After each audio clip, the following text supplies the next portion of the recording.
So let's begin with like kind of a brief intro of like kind of what the Halton Youth Shares Indigenous Truth podcast is all about. So it's a podcast put together by youth within the Community Builders team, which has an overarching purpose of informing others on past and current matters within Indigenous communities. We believe through the 5 past episodes, we've achieved this goal, and we would like to take you through some of the information and some of the podcasts that we've done. So let's first begin with an art talk.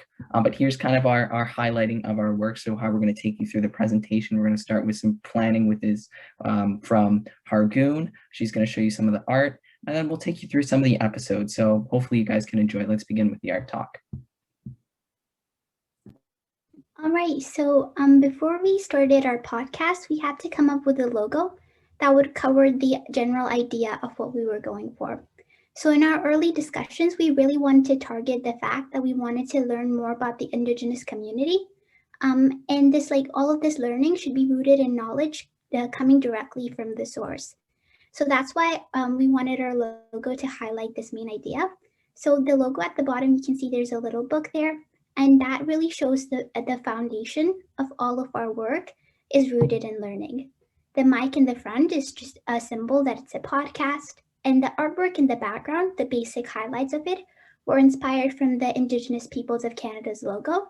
And the details, so the color scheme, as well as the tiny little, like the squares and stuff, came from Ray Kagemeek, an Indigenous artist. And after putting that all together, we came up with this logo to display our work and to showcase that we are making a podcast.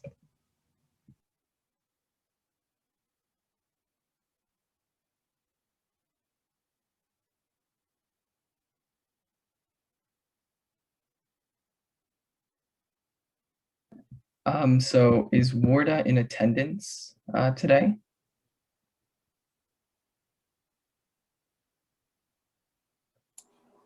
I am not seeing her. I don't see her now. Oh, okay, then I can share about this one then. Thank you. So this first one, it was a conversation between Warda and I, and we got different responses from different people throughout our volunteer group as well to discuss education on the topic of Indigenous communities and residential schools.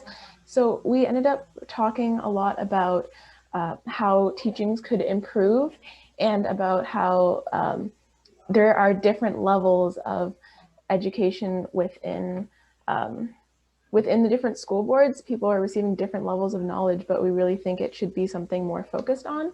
So here's a little clip of that episode.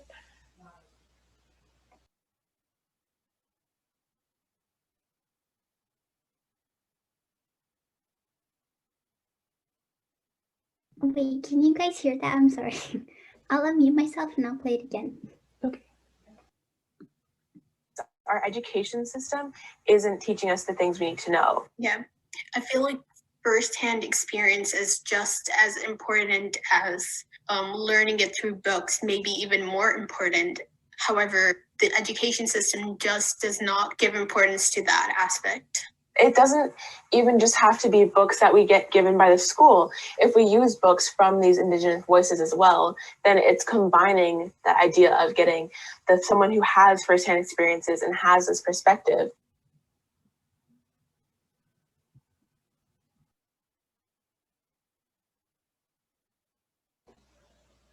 Yeah, so that episode just highlighted a lot of things, just hearing different perspectives from people coming from different school boards. It really, it was really interesting reading all of those responses, and we had a good conversation about it. And if you listen to it, you can hear some of our ideas of how people can improve the education system as well.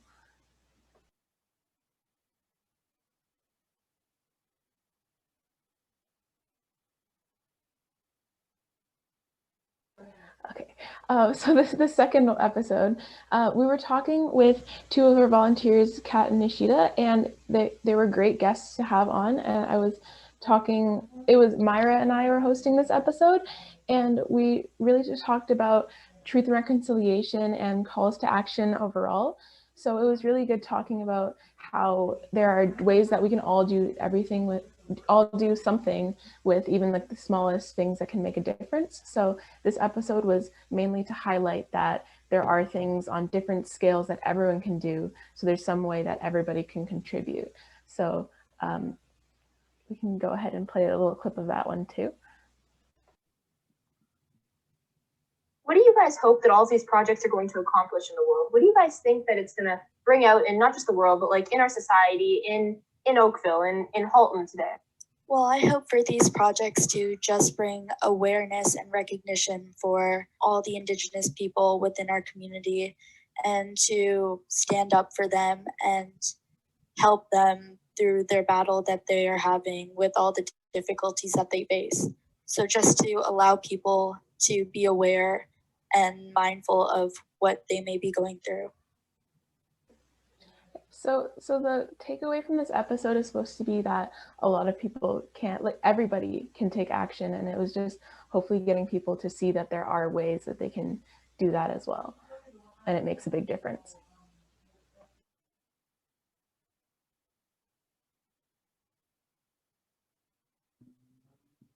Yeah, so episode 3 was a really big monumental moment for the podcast, as we were able to contact one of our local federal MPs. So this was the first time we kind of had a federal figure on the podcast to kind of discuss truth and reconciliation. So episode 3 really talked about the steps toward truth and reconciliation and what the federal government is doing. And from our guest, Pam Demoff, who is the MP for Oakville North Burlington. She's also the parliamentary secretary to the Minister of Indigenous Affairs. So we were able to have a really engaged conversation with her about the future of Indigenous communities and kind of the issues in Halton and in our area. Bringing up the lack of friendship centers within Burlington and Oakville was an issue we kind of talked about, and really kind of getting to know what the federal government's plan is and what they're doing currently to support Indigenous people. So it was truly an amazing podcast. And if you want to play the clip, that'd be great. You know, there's a lot still to do. You know, the drinking water advisories need to be lifted. Infrastructure is needed in communities, housing. We didn't touch a lot on urban Indigenous peoples, but the vast majority of Indigenous peoples don't live on reserves. So how do we ensure that we're supporting them in a tangible way when they've chosen to leave the reserve? So those are a few of the things longer term. Right. And you can kind of see Pam there talking about some key issues that very much get overlooked about really urban Indigenous individuals and peoples. And the main takeaway is to show and highlight these key Indigenous issues that we're all able to support and all able to recognize. So it was a really powerful podcast.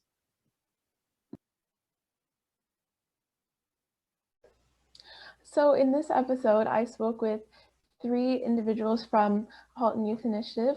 I spoke with Angela, Ashley, and Nishida, and we talked about their call to action number 87, and they told us a bit about the Indigenous athletes that they were researching, and they're talking about the impact of this most of all, and why it's important to be sharing their stories and the impact of doing this and how it can inspire other people as well.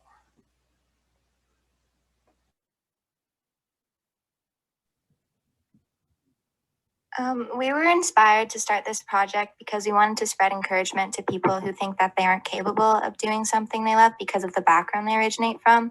And seeing these role models who all come from a descent that doesn't generally get recognized for being top tier athletes can really be inspiring to the youth in our community to step outside their comfort zones and do something they've always been too scared to try. So this episode is really just to give listeners more insight into the world of sports for Indigenous athletes, and also if anyone's listening, they can know that there were these athletes who overcame many different things, and they can be everybody can overcome these challenges because they're we want to support everybody to be able to do great things in the future as well.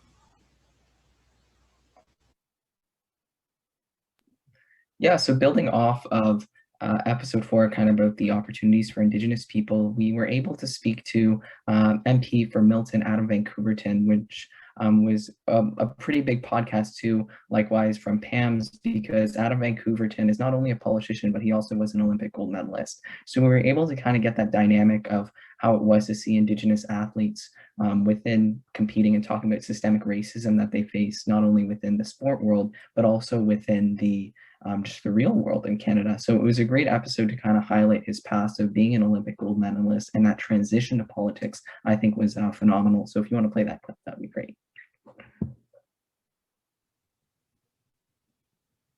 Very, very seriously, we like to say that one of the things that's great about Canada is that everybody has access to healthcare, including Indigenous people, lower income people, new Canadians. But the reality is it's not equal from coast to coast to coast. And as much as we want to say that we're all in this together, when you look at the health outcomes in a lot of Indigenous communities and lower income communities across the country, we're really not all in this together. Yeah, so we can kind of gather, what we really gather from the podcast is that the barriers and the inequality between the different people of Canada, whether that be Indigenous or different races.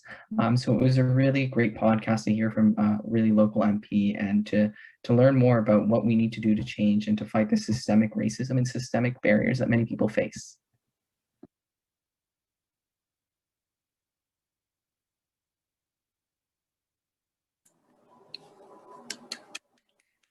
Awesome, guys.